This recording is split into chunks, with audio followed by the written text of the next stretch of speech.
Ayon sa eksperto na si Dr. Vicky Bello, ang pagtanda ay nagsisimula sa edad na 25 dahil ang ating katawan ay unti-unting babagal sa paggawa ng collagen na nagiging sanhi ng pagkawala ng elasticity ng ating balat, pagkakaroon ng wrinkles, nagiging sagi at iba pang bagay na nakakatanda sa mukha. Nagsisimula ng makakita ng pimple at mayroon ng kaunting pagkasagi ang balat lalo sa palibot ng panga at makakakita na rin ng mas maliit na linya. Ang mga mata ang unang nagpapakita ng palatandaan ng pagtanda dahil ang balat sa paligid ng mata ay 10 beses na mas manipis kesa sa balat sa ibang bahagi ng mukha. Dahil ito sa mahabang pagbibilad sa araw, paninigarilyo at iba pa.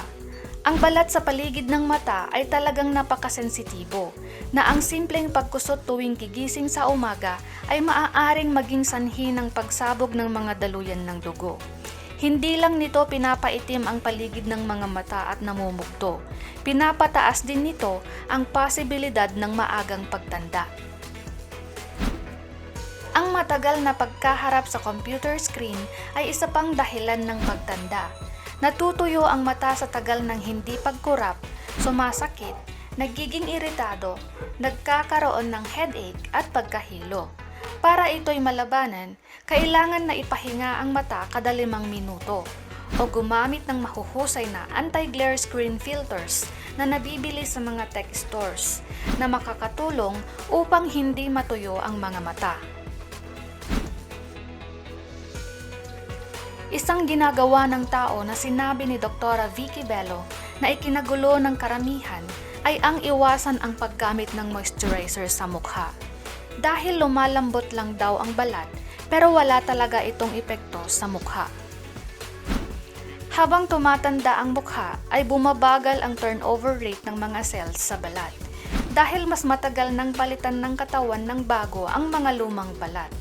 Ang mga dead cells ay maaaring magtagal sa balat na nagdudulot ng wrinkles, pagbaba ng balat o sag at iba pang mga visible signs of aging.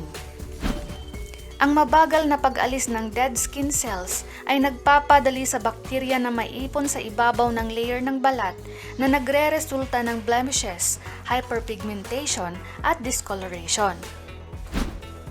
Kapag nasa 35 years old na ang isang tao, ay doon talaga nagsisimulang magpakita ang pagtanda. Ito ay ayon kay Dr. Vicky Bello. Nagiging makunat na ang balat na parang isang manipis na maskara na gawa sa dead skin at nagmumukha itong dry and dull. Nagkakamali daw ang mga tao na bumili ng moisturizer at ipahid sa mukha. Totoo daw na pinapalambot nito ang balat, ngunit ang dead skin ay nananatili pa rin sa mukha. Kahit gaano kadaming moisturizer ang ilagay sa mukha ay mayroon pa ring kulubot. Nagkakaroon ng whiteheads at blackheads dahil sa dead skin at sebum buildup. Nagkakaroon ng whiteheads dahil sa mga saradong pores na tinakpan ng sebum o dead skin. At ang blackheads naman ay dahil sa surface level blockage na na-expose sa araw at hangin. Minsan, ang bakterya ay maaaring matrap sa loob ng hair follicle na nagreresulta ng isang impeksyon na maaaring humantong sa inflamed o cystic acne. Inihalin tulad ni Dr. Vicky Bello ang kulubot na balat sa isang lumang wallpaper na napupunit na pero hindi pa rin natatanggal. Kaya nilalagyan ng glue at paste pero ang kulubot nito ay nandun pa rin. Kaya mas mabuting tanggalin na lang ang kulubot dahil sa ilalim ng dead skin ay isang magandang balat. Ang oil-based moisturizer at maalinsangang panahon ang nagiging dahilan ng pagkakaroon ng baradong pores. Mas lalala pag mas maraming ilalagay na moisturizer kaya nagkakaroon ng dead skin. At pag nangyari iyon, lalabas ang mga whiteheads kaya ang mukha ay nagiging magaspang. Payo ng eksperto sa balat na lagyan na lamang ng moisturizer ang mga siko, tuhod at katawan dahil mas kailangan nito. Dahil hindi gaya ng mukha, ang katawan ay walang maraming oil glands. Pero kung pupunta sa malamig at tuyong lugar, ay kailangan ng facial moisturizer. Kapag 20 taong gulang na, kada taon, ang isang tao ay nababawasan ng 1% collagen sa balat. Bilang resulta, ang balat ay nagiging mas manipis at mas marupok habang tumatanda. Isama sa food diet ang pagkain ng kimchi. Hindi dahil gumagawa ito ng collagen, pero gumagawa ito ng good bacterial environment sa bituka upang makatulong na bumuo ng collagen. Ang kimchi ay hindi lamang maganda sa inner beauty. Ito rin ay mahusay sa pagpapaganda ng outer appearance.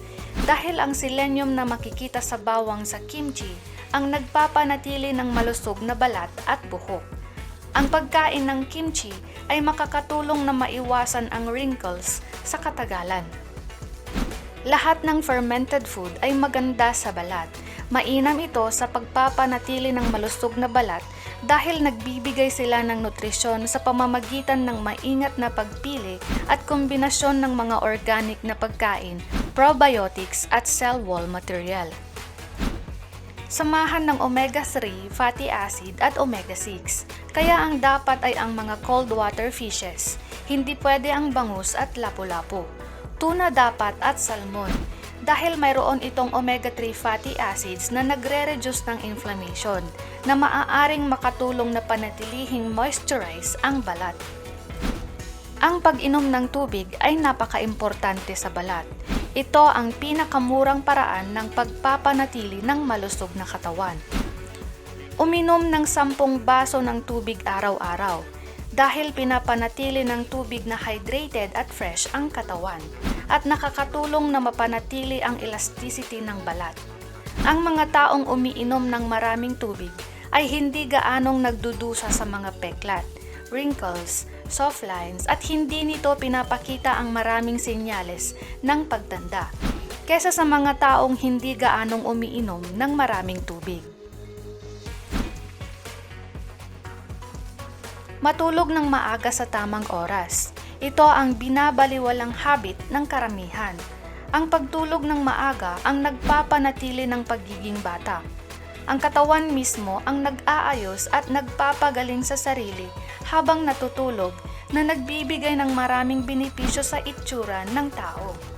Ang sikreto ay matulog ng 7 to 9 hours ng tamang oras. Kapag matulog ng mas mababa sa 6 hours, naaapektuhan nito ang ating itsura. Dapat ay dagdagan pa ito ng 1 to 3 hours para makita ang improvements paunti-unti sa bawat araw. Gawin ito sa loob ng 2 hanggang 3 linggo, mapapansin ng tao ang pagganda ng itsura. Ang sabi ni Dr. Vicky Bello, ang mga hormones na nagre-repair ay lumalabas 2 oras pagkatapos mong matulog. Gumagawa ng bagong collagen kapag natutulog, na pumipigil sa pagiging sagi ng balat. Ang pagtulog ng 5 oras kada gabi ay nagkakaroon ng dobleng dami ng fine lines kesa sa natutulog ng 7 hours. Natutuyo din ang balat at mas nakikita ang mga linya sa mukha. Nakakaapekto rin sa balat ng mukha ang paraan ng pagtulog. Kapag matulog sa gabi at parating nasa kanang bahagi, pag naabot na ang edad 40, ang kanang bahagi ay mas matanda ng tignan kesa sa kaliwa. Ang pressure ay nasa isang parte lang ng mukha, kaya dapat matulog ng nakatihaya.